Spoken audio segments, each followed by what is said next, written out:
I'm not sure if I should be writing this so close to the witching hour, so close to my kids, or even in my own home. But at the same time, it's been on my mind so much it's like I have to. It's a long read, so I'm so sorry, but the story has a prologue. When I was 10 years old, I had a very vivid dream. In my dream, I had woken up because the ground under me was shaking. I opened my eyes and I realized I wasn't in the bed whatsoever. I was in a moving vehicle. They were screaming, but it wasn't coming from me.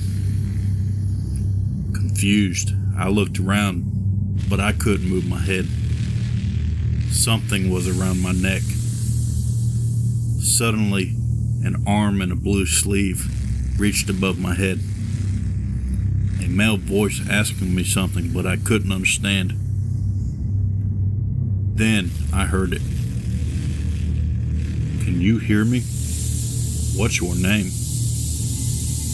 I woke up to the sound of my alarm. It was time for the first day of school.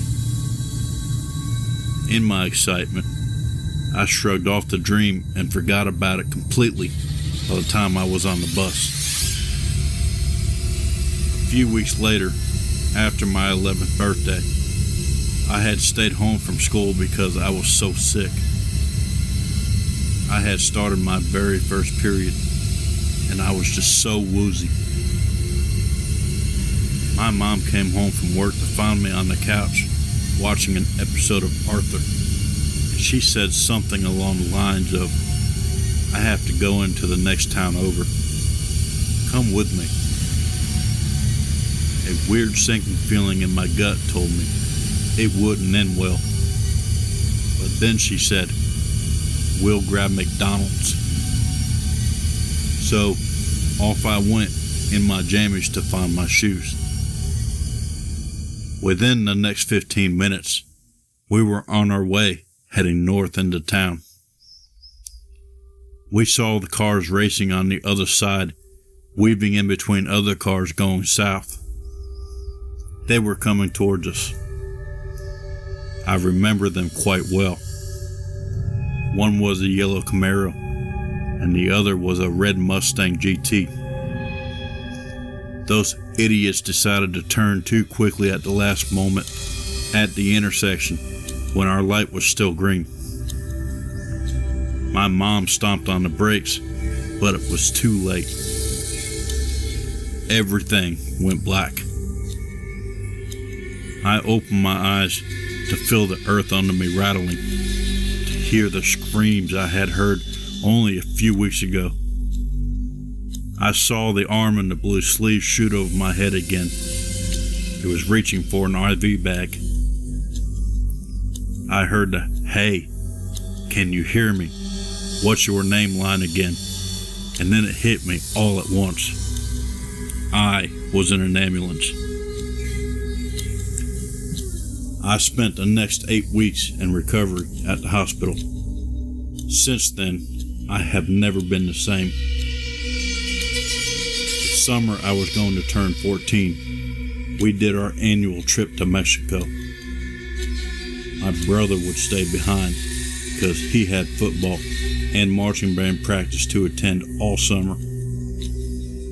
So my mother and I went alone. The main house on my grandparents' ranch was huge. It had 7 bedrooms, 2 bathrooms, 2 living rooms, a huge kitchen and dining area, the washroom, and then a guest house towards the back. First 2 bedrooms were on either side of the foyer as soon as you enter the house. I usually stayed in the room to the left with the 2 beds with my brother. But since he stayed behind, I stayed in the right one. My mom would be staying in my grandparents' room, and my grandma would be staying in the guest house. My unmarried uncle stayed in the room by the second living room beside the kitchen. The weeks went by normally. I would hang out with my cousins, riding horses along the trails, helping on the farm, and after they'd come over to the main house and we'd laugh and help my Leute cook and make the meals for my grandpa and uncles. Every night was like a family feast. Can you spend the night? I asked my cousins. No, we have to go to Mass in the morning. I frowned at their answer. But maybe you can spend the night with us and we'll drop you off on our way to church, they suggested. I asked my mom. She said no. And in my rebellious self, I went into a they always spend the night and I never get to. It's so unfair. They live right down the road tantrum. I had screamed this at her in front of the whole family. I didn't even care. I marched to my bedroom, slammed the door closed, and laid on the bed. Between being exhausted from working on the farm, the heat of the summer, and the only air coming in through the window, I watched the breeze blow through, slightly moving the curtain back and forth, swaying softly side to side. I awoke to the sound of my door opening, then closing. The sound of cowboy boots walking on the tile flooring, spurs softly jingling. I heard the sound of the springs of the bed and felt it sink under the weight of someone. Then it was dead silence. No chirping of crickets, no farm noises. Through the light of the moon entering the room, I saw the silhouette of a man sitting there on the edge of my bed, elbows on his knees. He wore a cowboy hat and a trench coat. I thought, how odd. A trench coat in the middle of July? Well, it was unnecessarily cool right now. In fact, it was cold. Thinking it was one of my uncles coming in to talk to me about the argument I had with my mother, I sat up on my elbows. Hey, Tio, I said, greeting my uncle. Hey, Paso, what's up? That's when the smell really hit me. I wasn't the smell on the farm. It was something else entirely. A dead animal, maybe. The bed squeaked under his weight as he leaned closer to me slowly. And that's when I really saw him. Not any of my uncles, but someone else. Someone dead and decaying.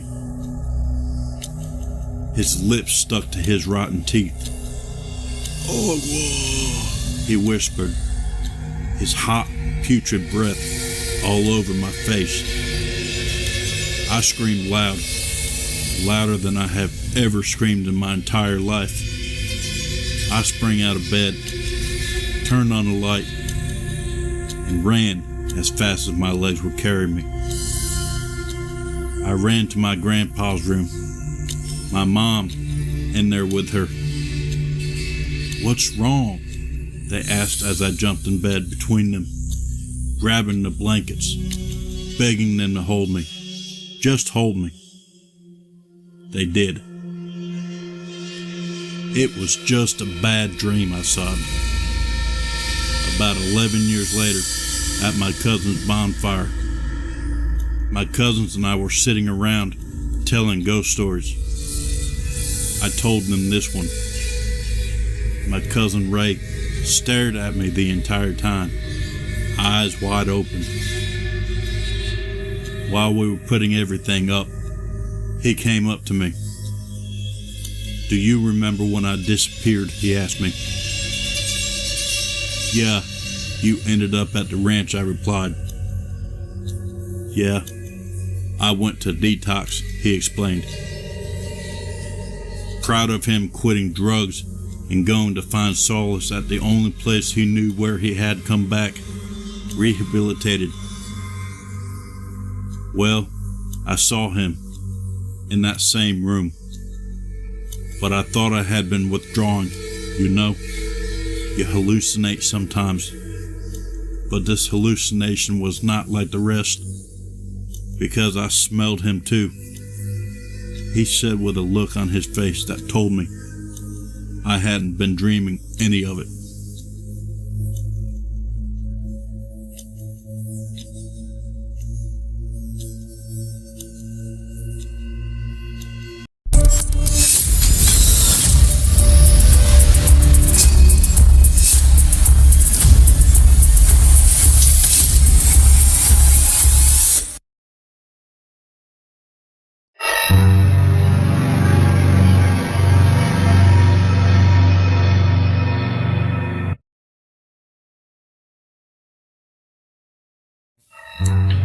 Have you ever experienced an encounter so disturbing that it literally haunts you through all the years of your life? How about the same experience that haunted a friend as well? There are some areas of the paranormal that should just be left alone. But for every story with an agonizing, blood-soaked, and horrifying origin, there is always someone willing to look through the pages. It was a cool summer night in the town of Raritan, New Jersey, and it was not unlike any other night. I had a couple friends over to look through our normal sources of odd destinations ripe for stories to investigate. We had been to a few destinations already. The Abandoned Carnival in Asbury Park, Dead Man's Curve, and Lambertville High School, just to name a few. All had their varying experiences, but nothing too crazy. But on this night, a cool night with a sky so clear that the stars themselves seemed to brighten the ground around us, we decided to tackle a location we've been planning for a few months. The Marlboro Psychiatric Hospital in Monmouth County, New Jersey, housed 700 patients and over 1,400 staff at a time. Its doors opened in 1931 and closed in 1998. Over the 65-year span of the ward, there were countless deaths of both patients and staff. After the doors closed, there was an urban legend of a farmer who would lure people to the facility's death row and slaughter them. The story of Marble Asylum was dripping with negativity, hatred, blood, and deception. The perfect place for us to investigate. We set out on our hour-long trip with high hopes for prime paranormal activity. Little did we know, though, that night was going to be a night we would never forget. As we pulled onto the county road where the asylum was situated, we received our first creep, if you will. As I said earlier, the night was cool and clear. When I say a cool summer night in New Jersey, I'm talking about low to mid 60s, cool enough for a chill, but not cold enough to see your own breath. On this particular road, though, fog was blanketing the area. Some areas were thicker than others. The three of us questioned each other about whether or not the fog was a bad omen. There was no fog on the rest of the trip. We had driven almost an hour to get where we were, though. This trip wasn't going to be wasted on fog, so we chalked it up to some science mumbo-jumbo and pressed on. Finally, we make it to the access road for the asylum, with the headlights out. As we slowly rolled through the cobble gateway, it felt like we were entering another dimension. Trees on both sides of the access road reached out over our heads as they were longing for each other on the other side. The looming branches blacked out the sky, and only a slight tinge from the lines on the access road guided us in. As we entered the grounds, darkness gave way to dimly lit lamps intermittent along disheveled sidewalks. Security that patrolled the grounds needed only minimal light at night. Several buildings, each decayed in their own ways, sat dormant on the grounds. Some used for housing and some used for other various reasons. We had our eyes set on the biggest building though, the hospital. For a facility that housed over 2,100 people, the building did not seem very big. It almost reminded me more of a Victorian era house than it did a hospital. The hospital had its own decayed look to it. There were some windows boarded up, and bushes grew wild against the side of the building. The siding was faded and cracked in some areas, and to our surprise, there were minimal vines. Headlights rounded a corner in the distance on one of the access roads running between some of the other buildings on the property. As they slowly crept our way, we crept our vehicle to the grass on the back side of the hospital and waited for security to pass. There was only 2 doors leading into the hospital, a front door and a back door. Unfortunately for us, the awning over the back door was collapsed, forcing us to risk exposure at the front door, but we didn't come all this way to give up. So cautiously, keeping an eye out for security, we snuck to the front door to find it nailed shut. But a few swift kicks flung the door open to reveal pitch black inside. The crash of the door was still on the faint end of its echo as we crossed the threshold. We quickly closed the door behind us so it didn't draw attention to any security that may drive by. As the door shut, the whoosh revealed the sound of some loose material hanging on the wall, and until we turned our flashlights on, we just assumed it was paper. Boy, were we wrong. We flipped on our flashlights and 3 blinding cones of light broke the darkness. After the split second it took for our eyes to adjust, we could see a post-apocalyptic scene preserved in time. Wallpaper hung partially peeled on almost every surface of the wall. A gurney or 2 lined the walls on either side, covered with a film of dust and specks of wallpaper that managed to liberate itself from the wall completely. A dirty sheet hung off the edge of one of the other gurneys. As we slowly walked along the main corridor, tiny particles of dust danced and shimmered in our lights. From one end of the corridor to the other were doors intermittent, 2 by 2. Some were still wooden, while others were metal with wired glass windows. A look into an open door revealed an examination room, again preserved in time. It looked as though the room had been modernized. An examination table sat in the middle of the room, with bedding that had been disturbed before the hospital was abandoned.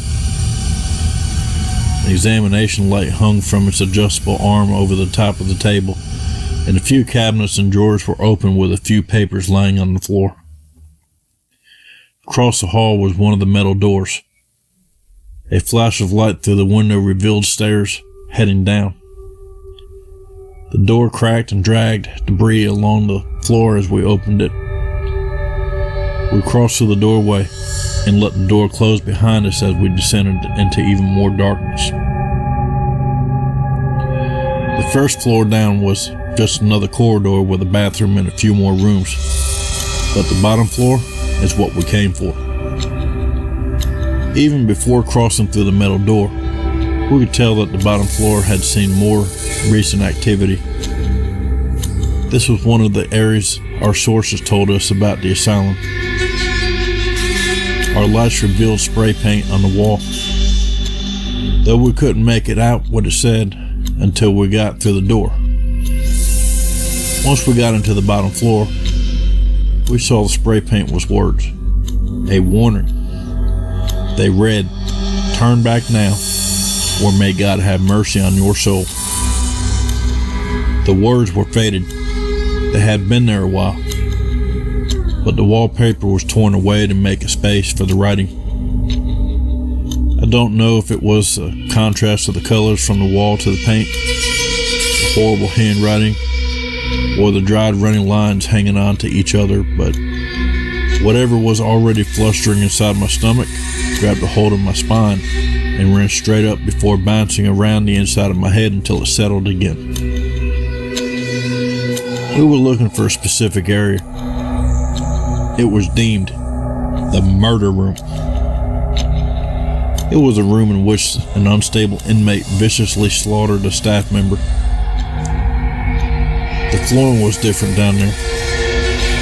The other floors had tile and slightly echoed as we explored.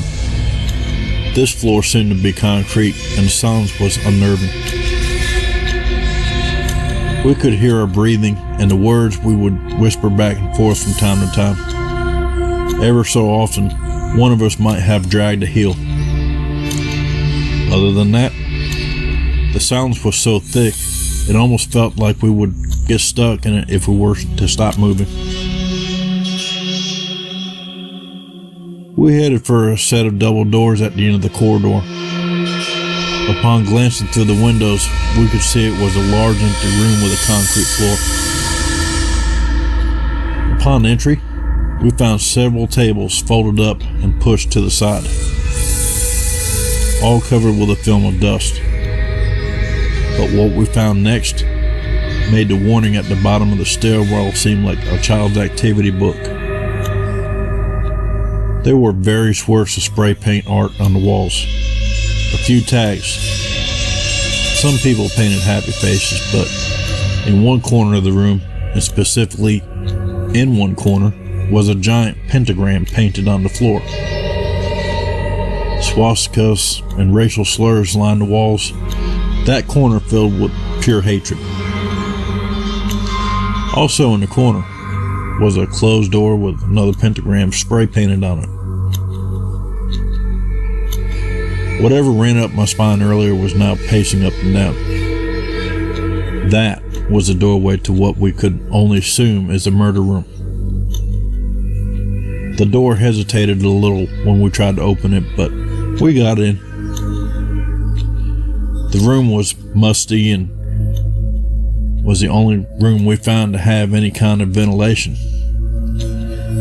This is where we were going to set up our sound recorder and ask questions. Instigate, try to get a reaction, anything. We did not have to wait that long though. One of the flashlights flickered and went out as the temperature in the room plummeted and our breath became clearly visible. The cold almost made all of us freeze, more permanent fixtures to withstand the test of time. When the breath exited our bodies, it did so in thick clouds of fog. Our fingers shivered as we set up our equipment. We were now convinced that getting our investigation done and getting out of there was our first and only priority. We began to ask questions. We began to accuse. We began to instigate and harass whatever was causing the borderline freezing temperatures. Despite our attempts, there were no reactions, and even the temperature slowly returned to normal. We felt as though it was a bust as far as capturing anything. So we packed up and began to leave. As we backtracked out of the bottom floor, all the paintings on the floors and walls seemed to lose their touch. They weren't as scary or as creepy as they seemed on our way in. Our lack of experience made them seem like a moot point. Our steps were less cautious and we cared less about our surroundings as we conversed about our experience. When we got to the stairs, we began our ascent, discussing other things we could have asked or said or provoked to get an interaction. We decided to stop on one of the landings in the stairwell to see if the audio we captured revealed anything. We didn't hear, but almost as soon as we stopped, the door at the bottom of the stairwell suddenly opened and slammed shut. As a set of footsteps sprinted to the steps and rapidly made their ascent, we ran as fast as we could. Security was no longer an issue to us. We got up to the stairs, out the door, leaving it hanging wide open. We made it to the vehicle and left with haste. We let our hearts return to their normal rates, caught our breath, and processed what just happened before we shared our thoughts. There was no doubts in our minds that we had captured some audio. Something was obviously down there with us. We pulled into our favorite diner so we could listen to the audio. To our surprise, most of our engagements were met with silence. There was an occasional tap, which we chalked up to metal pipes in the walls settling with the temperature changes. But there were two things that made us turn pale. We heard a single voice, barely audible. It simply said, "Leave." And shortly before we ended the recording, we could hear what sounded almost like if you were to drag a carpet across the ground. I wish I could say that was the end of it, that those recordings, both audio and video, were what we had brought back with us from the asylum. You see, when I said it haunted us, I meant literally. That night after I was dropped off at home and shook the experience enough to get some sleep, I dreamed I was in some sort of other dimension. The dimension had randomized flashing of colors, all in familiar shapes of homes and streets. A solid black figure walked into the view of my dream, facing away from me. I heard myself say, "Excuse me," and seeing the figure quickly turn to reveal two piercing red eyes that fixed on me. Their gaze was so absolute I could feel a burning sensation come off of them. I woke up immediately. The next day I called one of my friends up to tell them about the dream, only to find out they had a dream with the same figure in it. I was out of the asylum, safe at home, but the chills running up my spine felt like I had never left. For several months following our experience, we had some activity around our homes, weird dreams, footsteps, and even relocated items, usually relocated to the floor. But I'm saying now,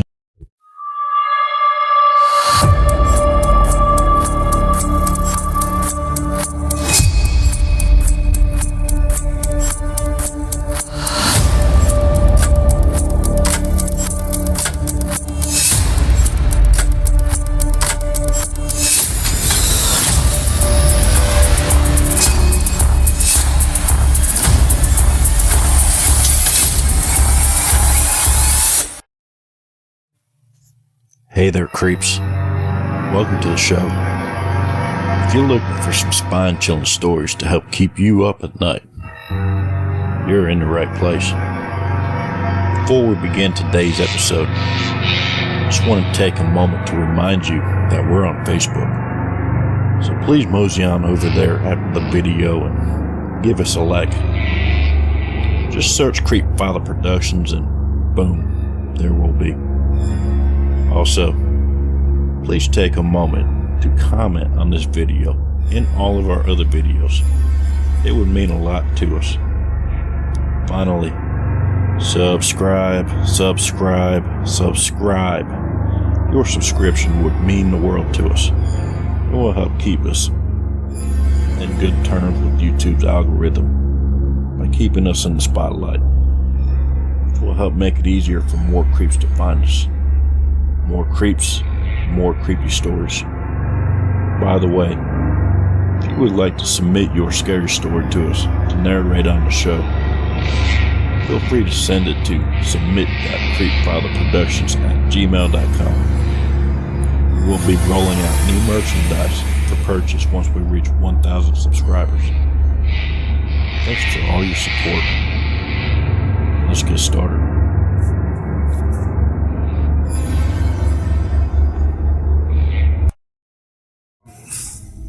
I am a trucker and have been for almost 20 years. I've been all over the country and I've seen so many things in my time on the road that will make your head spin. This one experience takes the cake over all the others. about 10 years ago. I was hauling a load to Savannah, Georgia. I remember it was late at night, around 2 a.m. or so, and raining pretty heavy. I was pretty much the only vehicle on the road at the time, except for the odd pair of headlights that would appear on the northbound side of I-16 at a rate of about 1 per hour. Of course, I wasn't really counting, just taking notice of how dead it was. Anyway, some weird things started happening to me as I drove over the next few hours. For starters, I kept hearing this strange clicking noise. I didn't know where it was coming from or what was causing it. I didn't think much of it at first, but then I started noticing a second noise, like a faint rushing sound, almost like wind blowing through a cracked window, but not as loud. I didn't feel anything out of the ordinary, so I pressed on. But it was definitely there. I tried to put it to the back of my mind and not think much of it, because trucks are always making noises. They're big, heavy pieces of equipment moving a 30-ton load down the road at 70 miles per hour or so they are bound to vibrate, shudder, and make all kinds of noises as they drive. It's inevitable. This clicking noise is one that I haven't noticed before or since. So is that rushing noise.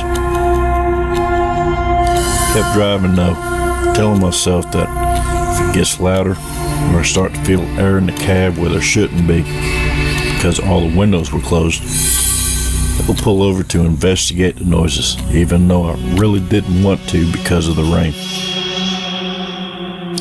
So, like an idiot, I kept driving. But then that clicking noise did get louder. The rushing noise became more of a gusting noise, almost like what you would hear in a tornado or hurricane, which meant, after begrudgingly taking a quick glance at the gauges on the dash, which were all within their normal ranges, I had to pull over to check my truck out in the middle of the night, in the middle of nowhere, and in the heavy rain. As the truck came to a stop on the shoulder, the noises I've been hearing suddenly disappeared as quickly as they appeared. Thought that was a little peculiar, but figured something must have been vibrating loose, or I was dragging some trash or something under the truck, which is why the noises stopped when the truck did. But I could swear that I saw movement in the corner of my eye when I looked down to the dash to pull my parking brakes, which obviously startled me. It caused me to whip my head up real quick to try and catch a glimpse of whatever it was, but there was nothing. Figured, and really more hoping than anything, that it was a deer or something like that. I got a really uneasy feeling as I grabbed my flashlight and umbrella to go outside, which was only made worse when I looked down at the door to pull the handle and noticed another movement again in the headlights and again out of the corner of my eye.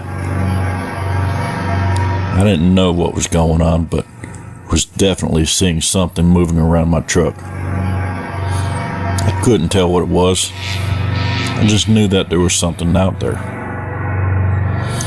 I said to myself, screw this, and decided to go to the next truck stop I came across and let their on-site mechanics look at it. I figured money I was spending on truck repairs was well worth it compared to the alternative, which appeared to be a deadly encounter that was about to happen.